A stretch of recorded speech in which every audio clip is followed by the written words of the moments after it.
Agora, nós também começar com o nosso Open Dag para dia domingo agora e me tá, nós prometemos Open Dag para Anha e nós temos atividade para muita, stand de comida e também produto que nós temos por vir aqui para comprar.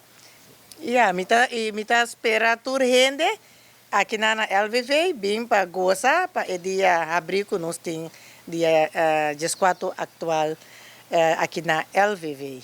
Será que você está organizando normalmente 2 dias para año? Sí, eso está correcto. Nos está por para tour año, nos tiene 2 open days para emissão año. Nos tem preparação basta par de semana adelantar.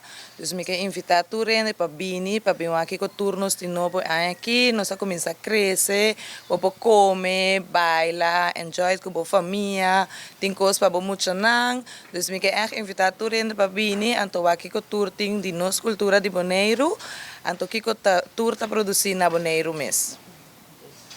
Mate hoy necesito vega, pero você está vendendo flor? Sim, correto. Nós temos flor na mais bonita mesmo, cultura de maneira tour nós dama não gosta para se é casa bonita, nós temos flor para não por comprar para vai botar na casa. Que tipo de flor tem? Nós temos marigold, nós temos zenia, nós temos gold French. Nós temos sonnebloem, dus tem diferentes tipos de flor, então tem mais na caminho também lo bini. Dus den seguinte open dag lo tem mais tanto para mirar também trobe.